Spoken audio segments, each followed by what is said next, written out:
Picture this. Two of the world's wealthiest individuals, Bill Gates and Warren Buffett, attribute their success to luck. Surprised? Let's delve into this. We often admire the brilliance and tenacity of individuals like Gates and Buffett. Their intellect, their knack for business, these are the traits that we associate with their astronomical success. But what if I told you that luck played a pivotal role in their journey? Intriguing, isn't it? Consider this.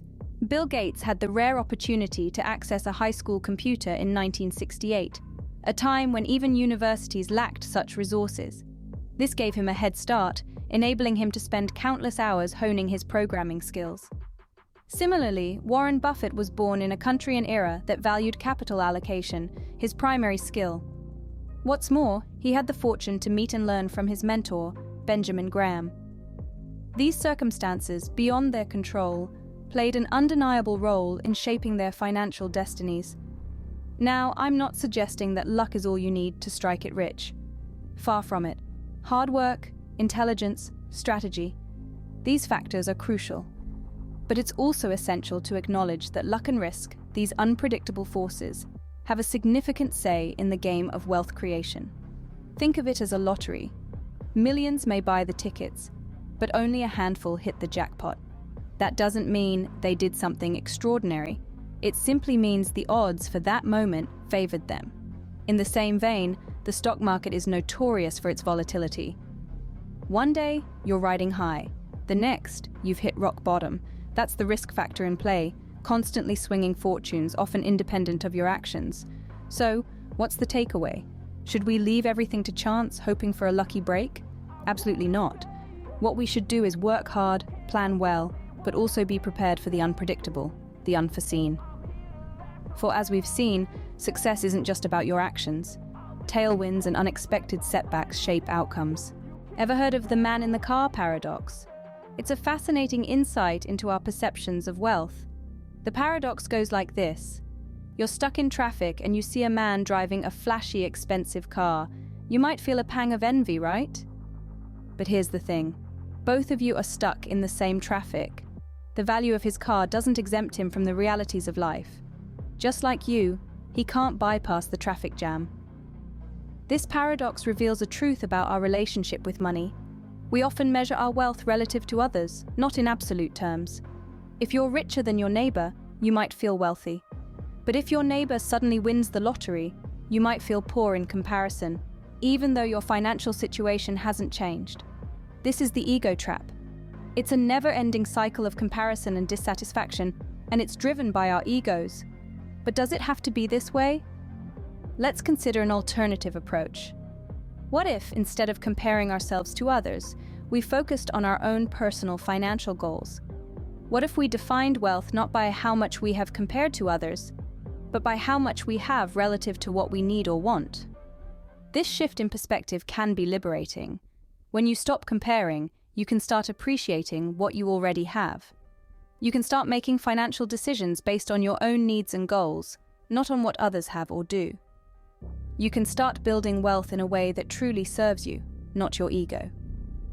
And here's the best part. When you escape the ego trap, you can find satisfaction not just in achieving your financial goals, but also in the journey towards them. Because the real wealth, as we'll discover in the next scenes, isn't just about the money in your bank account. It's about the freedom it gives you, the opportunities it opens up, and the peace of mind it brings. Here's a tip. Focus on having enough for your goals, not on keeping up with the Joneses. Who was Ronald Read? A janitor, yes, but also a secret millionaire. Picture this. An unassuming man, Ronald Read, working as a gas station attendant and janitor in Vermont. Not the kind of job that makes you a millionaire, right? But Ronald had a secret superpower, the power of savings. He lived frugally and saved consistently. Every paycheck, every windfall, he tucked it away. Not in a mattress or a piggy bank, but in the stock market. Over time, the power of compound interest worked its magic. Those small, consistent investments grew into a considerable fortune. When Ronald passed away at the age of 92, he left behind an estate worth $8 million. A janitor turned millionaire, not by chasing quick riches, but by harnessing the power of savings and compound interest. Getting rich slow isn't sexy, but it works. So what's your saving strategy? What's the most precious resource you have? You might be surprised. The answer is time. Yes, time. We often get so caught up in the hustle and bustle of life that we overlook the value of time. We're all given a finite amount of it, and once it's gone forever. Now think about how your time is spent. Is it spent working tirelessly to earn a paycheck, only to find that at the end of the day, there's not enough time to enjoy the fruits of your labor? This is where the concept of financial freedom comes into play. Financial freedom is not about having a mountain of cash or driving the fanciest cars. It's about having control over your time. It's about the ability to do what you want, when you want, without having to worry about the financial implications. You see, when you have financial freedom, you're not shackled by the constraints of a 9-to-5 job. You're not living paycheck to paycheck, constantly stressed about making ends meet. Instead, you have the liberty to pursue your passions, spend time with loved ones, and truly savor each moment. However, achieving financial freedom is not an overnight process. It involves making prudent financial decisions, saving consistently, and investing wisely. It's about understanding the power of compound interest and letting your money work for you over time. Remember, money in itself is not the end goal. It's simply a tool that can provide you with the freedom to live life on your terms. So instead of chasing after a higher paycheck or a larger bank balance, focus on gaining control over your time. So take a moment to reflect. Are you working for money, or is your money working for you? Are you spending your time pursuing wealth, or are you using your wealth to buy more time? True wealth is the freedom your money buys you, not just the number in your bank account. Imagine a tightrope walker. Now, would you rather be one with or without a safety net? It's a no-brainer, right? You'd want that safety net. Now let's translate this logic to your financial decisions. In finance, this safety net is known as a margin of safety. It's like a buffer that protects you from unexpected financial downturns or mistakes. When you invest, you're essentially walking a financial tightrope. Sure, there's a chance you could make it across unscathed and reap massive rewards, but there's also a chance you could fall. That's where your margin of safety comes in. It ensures that even if things go wrong, you won't lose everything. So how do you build this financial safety net? By being conservative in your financial estimates, diversifying your investments, and always having reserves for emergencies. Remember, the aim is not to eliminate risk, but to manage it effectively. Chasing huge returns often means accepting huge potential downside. Not worth it for most people. Ever noticed how doomsayers always get attention even when they're repeatedly wrong over time? A bit like the boy who cried wolf, except the wolf never comes, and yet the boy still has our ear. It's a curious phenomenon, isn't it? The allure of pessimism, especially when it comes to financial matters. It seems to carry an air of sophistication, of worldly wisdom. After all, it's easy to point out what could go wrong. The world is complex, unpredictable, and fraught with risks. A pessimist might argue they're just being realistic. But here's the thing. Despite the dire predictions, the market crashes, and the economic downturns, we are living in the most prosperous period in human history. Economic progress is not a straight line, sure, but if you zoom out and look at the big picture, it's an undeniable upward trend. Take the Great Depression, for instance. It was a devastating period, no doubt, but it was followed by a period of robust growth and expansion. Or consider the dot-com bubble. Yes, it burst, and yes, many lost money. But out of that rubble emerged some of today's tech giants. So why do we lend our ears so readily to the bearers of bad news? Perhaps it's because pessimism feels safe. It's a protective shell, shielding us from disappointment. Optimism, on the other hand, feels vulnerable.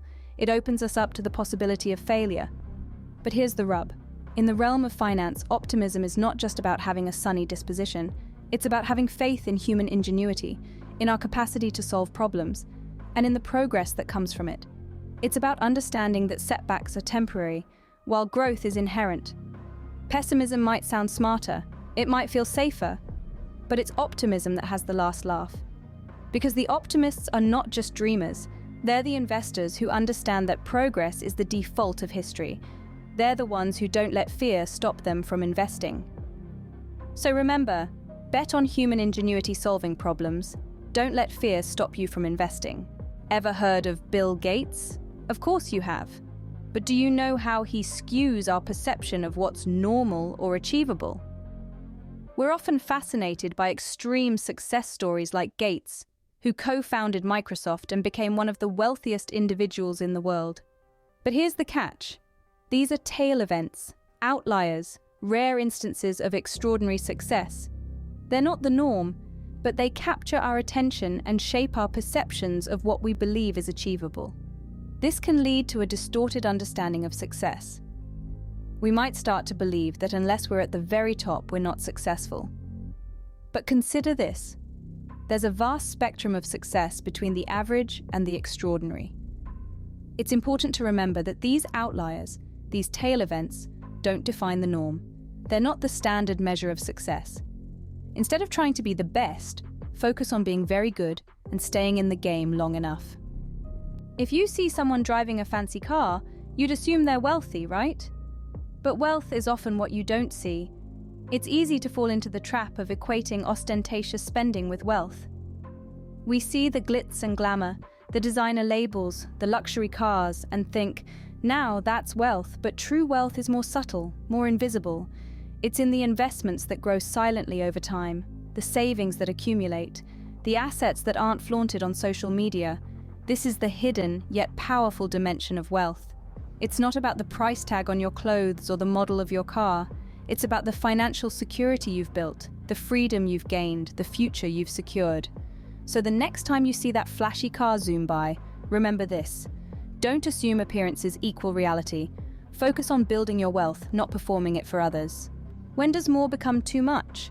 When it comes to wealth, understanding enough is crucial.